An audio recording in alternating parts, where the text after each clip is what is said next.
eles estavam olhando, agora tiraram aquela ansiedade, aquela aflição, fez com que eles deixassem de crer nas promessas de Deus.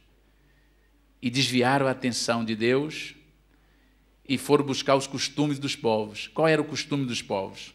É que, se uma mulher fosse estéril, então, nos costumes dos povos, ela podia pegar as suas criadas, as suas empregadas, as suas escravas, que a servia, e dava para o seu marido ter com ela uma relação, e o filho que gerasse desse relacionamento passava a ser dela, porque a escrava era dela. Uma vez que ela era dona da pessoa, então o filho que era gerado também era dela. E era um costume natural da terra. Então, qual foi o pensamento de Sara? Vendo que as promessas de Deus demoravam a cumprir-se, o tempo passava, ela diz, olha, eu acho que as coisas têm que ser diferentes. Eu acho que eu tenho que dar uma força para que as coisas de Deus se cumpram. E este tem sido o mal de muitas pessoas, entrar na contramão de Deus, tentando arrumar meios para ajudar Deus a resolver um problema que para Ele não é nada impossível. Muitas pessoas têm errado, porque têm se deixado levar pela ansiedade, vencido pela ansiedade, têm feito coisas que estão atrapalhando o funcionamento de Deus, a ação de Deus. O que eles fizeram? Sara teve essa ideia e foi lá e conversou com Abraão. Olha, Abraão, eu já tenho, está aí no capítulo 16 isso. Olha, Abraão, é o seguinte, já se passaram 10 anos e Deus não nos fez conforme havia dito fazer. Quem sabe, esse será o plano de Deus, que nós tenhamos também um pouquinho de inteligência. Deve ter sido argumentado com Abraão, a Bíblia não é detalhista nesse sentido, mas ela convenceu Abraão. E ela deve ter dito, olha, por um lado, Deus vai ser cumpridor da sua promessa, porque embora eu não tenha filhos, mas vai ser seu. E como existe a lei, a nossa lei nos dá o direito de que o filho que a minha escrava gerar vai ser meu, então nós vamos ajudar o Senhor, não precisa do Senhor fazer um milagre na minha vida. É mais fácil nós tentarmos resolver da forma humana. E o fato é que ela conseguiu convencer Abraão. E diz que, quando Abraão fez 86 anos, Agar, a criada de Sara, deu à luz a Ismael. Foi um tormento na vida de Sara e de Abraão. Aquela atitude impensada, aquela ansiedade que eles tiveram por poder preocupado com o tempo, olhando os anos passarem, e as promessas de Deus pareciam que não se cumpriam. Eles ficaram tão ansiosos, ficaram tão vencidos por aquela ansiedade, que eles arrumaram um plano B. Deus não tem plano B. Deus tem um plano para nós. Deus não precisa colocar assim, quando nós projetamos alguma coisa, não é assim? Nós fazemos o seguinte, olha, vamos fazer o seguinte, vamos fazer este plano. Se não der certo esse, nós pulamos para esse. E vamos tentando. E tem o plano A, o plano B e o plano C. Deus só tem um plano. E Deus é fiel para cumpri-lo. Deus é poderoso para executar o seu plano. Diz que ninguém pode frustrar os planos de Deus. Ninguém pode. Eu posso até retardá-lo um pouco, humanamente falando, mas impedir que Deus haja, ninguém pode impedir. O que Deus pretender fazer na minha vida, na sua vida, se eu ficar fiel, Deus vai fazer, porque ninguém pode impedi-lo. Então eles arrumaram um plano B, mas Deus disse assim, Deus ficou olhando. Olha, eu não tenho um plano B, mas vocês arrumaram um plano B. Vocês vão arrumar uma confusão na vossa vida e na vossa geração. E diz que depois, a primeira coisa que aconteceu para trazer um sofrimento na vida deles foi que a escrava, depois que ficou grávida, começou a abusar da patroa. Ela engravidou e diz, agora quem manda sou eu. E começou a abusar, a fazer chacotas com Sara. E Sara ficou atribulada. Porque quando ela ia corrigir a criada, que agora estava gerando o filho, que segundo a lei seria dela, mas filho do marido dela, a criada dizia assim: olha, você fica quietinha no teu lugar, porque quem é a senhora da verdade aqui sou eu, você nem para ter filho serve. E começou a abusar, e Sara ficou aflita, porque ela usava aquilo para humilhar a Sara. E Sara não teve outra solução. Sara ficou tão ansiosa também com aquela situação, foi em cima de Abraão. E diz: olha, Abraão, o negócio é o seguinte, você vai ter que mandar essa mulher embora. Deixa que eu resolva o problema, porque eu criei o problema, nós criamos um problema agora, só que eu não consigo, porque ela me tira o sossego. Toda hora eu vou falar alguma coisa com ela, eu digo, vai lá, ela diz, agora eu não posso fazer nada, não posso mais trabalhar, porque agora eu estou grávida. E olha que eu estou grávida do teu marido. A Bíblia diz que ela abusava de Sara.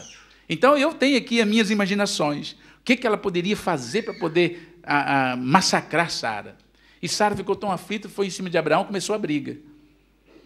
Eles ficaram ansiosos, foram vencidos pela ansiedade e arrumou uma confusão. Quando nós deixamos nos vencer pela ansiedade, arrumamos confusão para nós. E diz que foi uma briga feia. Abraão diz, mas Sara... E ela diz, não, manda essa mulher embora. Eu não quero mais saber dessa mulher aqui, eu não quero nem um filho mais, manda ela embora, põe ela para o deserto, eu não quero saber dela. E Abraão cedeu àquela pressão e diz, olha, ela está na tua mão, faça o que você quiser. E Sara castigou, Sara humilhou, Sara maltratou e expulsou de casa. E ela foi embora chorando. Tempo de perder a criança ainda. Maltratada, angustiada, foi embora. Parou num lugar, ficou chorando. Só que Deus viu, porque Deus é um Deus justo. Deus viu o estado daquela mulher e viu que o mais errado não era Agar. Os errados eram Abraão e Sara. E Deus é justo. E Deus diz, você volta, Agar, se humilha lá perante a sua senhora, se humilha e você vai colocar o nome nessa criança de Ismael, que significa Deus vê. Ou seja, eu vi o que eles fizeram contigo. Volta para lá e se humilha, porque eu vou fazer deste teu filho uma grande nação. Ele vai ser poderoso, ele vai ser uma pessoa que dele sairá muitas nações poderosas, ele será valente, ele será um homem guerreiro, ele será um lutador, um vencedor. Volta para lá e se humilha. E ela voltou. E o nome que Deus mandou colocar era Ismael, que significa assim, Deus vê. Segundo os estudantes, diz que isso era uma punição a Abraão, para dizer, Abraão e Sara, eu vi a injustiça que vocês cometeram. Eu vi o erro que vocês cometeram. Eu vi que vocês vacilaram, porque duvidaram do meu poder, duvidaram da minha capacidade de cumprir o que eu prometi. E esta criança, o nome dela será Deus vê, Ismael. E agora estava lá. E as coisas não pararam por ali. Houve muitos problemas na vida de Abraão. Mais tarde, Deus cumpriu a promessa dele na vida de Abraão e Sara, quando Abraão já tinha 99 anos e Sara 89 anos. Passaram-se os anos, nessa altura tinha eles 86, mas 13 anos depois, ficaram ali lutando com aqueles meninos, o Ismael crescendo lá, e de vez em quando ainda achava ruim com Sara. Ele ia lá comer alguma... Quando Isaac nasceu, foi um tormento na vida deles também, porque aquele menino ia lá no mato, no meio do pomar, pegava fruto, e chegava lá, e o outro pequenininho queria, e ele não dava. Os irmãos leiam para ver. E havia briga de Sara com a criada, por causa dos filhos. E chegou um ponto de, novamente, eles quase acabaram com o casamento deles. Por causa de uma ansiedade de um tempo atrás, e eles foram vencidos, quase acabou com os casamentos deles, porque foi preciso que Abraão novamente expulsasse a Agar de casa. Porque os meninos, o Ismael batia no Isaac, o Ismael ia lá, pegava fruto, chegava assim e falava, olha, não te dou, não te dou. Fazia aquelas brigas, implicava com Sara, e a mulher dizia, não vai bater no meu filho não, porque ele é filho do teu marido também. Olha, era uma confusão. Quase acabaram com o casamento deles. Conclusão. Eles tiveram que deixar Agar Abraão depois teve novamente que mandar embora, pegou o menino, pegou a esposa, a criada, e disse: vocês vão embora, não tem mais como viver junto, vão embora. Vocês vão à luta e nós vamos resolver. Até hoje não resolveram o problema. Até hoje não resolveram o problema. Eles já morreram, eles já passaram, as gerações passaram, mas nós temos aí no Oriente Médio uma guerra, até hoje, por causa dos descendentes de Abraão, por causa de Agar e por causa de Sara, por causa de um erro que Sara e Abraão cometeram. Até hoje existe consequência destes erros. Ouça o que eu vou dizer e já vou terminar. Quando nós deixamos-nos vencer pela ansiedade, quando nós tiramos os olhos de Deus, de olhar para Deus, o autor e consumador da fé, quando nós deixamos de colocar a nossa esperança, a nossa confiança em Deus, e começamos a olhar para os lados, nós vamos ver montanhas, problemas difíceis, coisas tão grandes, que nós vamos começar a ficar tão pequenos, vamos nos diminuir tanto, vamos sentir que Deus é menor do que nós podemos pensar. E o que vai acontecer é que nós vamos violar princípios que Deus determinou para que nós andássemos nele. Não olhe as circunstâncias. Não olhe para os lados. Olhe para o Senhor e espere no Senhor. Seja qual for o seu problema nessa noite. Seja o que você estiver passando. Seja o que estiver batendo a tua porta. Continue olhando para o Senhor, porque Ele é fiel para cumprir o que prometeu fazer na nossa vida. Deus não nos deixará só. Deus não nos deixa abatidos. Deus não nos deixa prostrados. Diz a palavra de Deus que Deus peleja em favor dos seus filhos. Deus luta pelos seus filhos. E Deus é aquele que vai à nossa frente. O Senhor dos Exércitos está conosco. O Deus de Jacó está conosco. E Ele peleja por nós.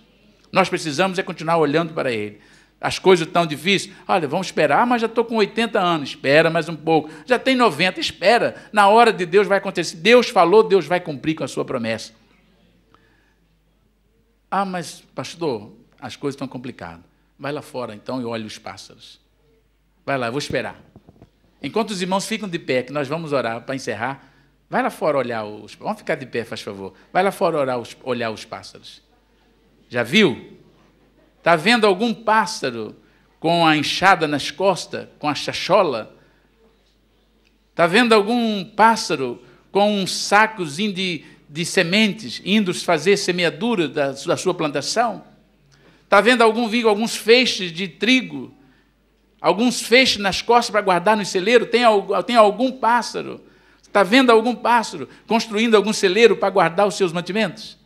Mas quero lhe dizer uma coisa, ainda que tu não vejas, amanhã, quando o dia clarear, eles têm aonde buscar comida, que o Senhor cuida deles. E nós valemos muito mais do que os pássaros.